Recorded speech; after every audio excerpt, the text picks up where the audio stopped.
MLA Penamaluru Yanamalakuduru నుండి ప్రచారం మొదలుపెట్టిన బోడే ప్రసాద్. పెనమలూరు నియోజకవర్గంలో నేను పోటీ చేస్తున్నా, టీడీపీలో సీటు ఉన్నా లేకపోయినా నాకు సహకరించండి అంటూ ప్రచారం కొనసాగిస్తున్న బోడే ప్రసాద్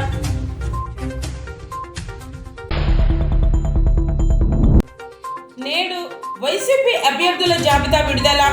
మధ్యాహ్నం 1 గంటకు ఇడుపులపాయలో ప్రకటించనున్న సీఎం జగన్.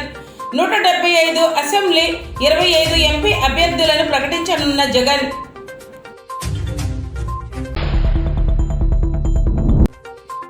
పిఠాపురం నుండి రామ్ గోపాల్ వర్మ పవన్ కళ్యాణ్పై పోటీ.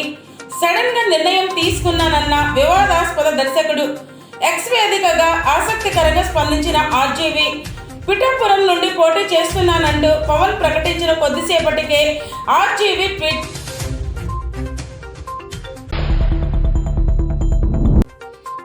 నేడు మార్చి 16 మధ్యాహ్నం 3 గంటలకు కేంద్ర ఎన్నికల సంఘం ప్రెస్ మీట్.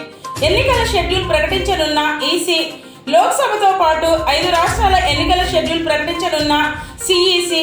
లోక్సభతో పాటు ఆంధ్రప్రదేశ్, ఒడిశా, అరుణాచల్ ప్రదేశ్, సిక్కిం రాష్ట్రాలకు ఎన్నికలు.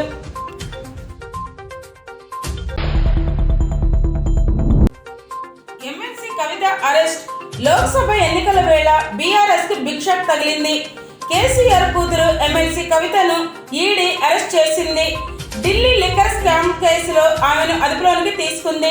ఢిల్లీ నుండి సెర్చ్ వారెంట్తో వచ్చిన 10 మంది అధికారులు సుమారు 4 గంటల పాటు ఆమె ఇంట్లో క్షుణ్ణంగా తనిఖీలు చేశారు. పలు డాక్యుమెంట్లను, కవిత ఫోన్లను సీజ్ చేశారు. అనంతరం ఆమెను అరెస్ట్ చేస్తున్నట్టు ప్రకటించారు.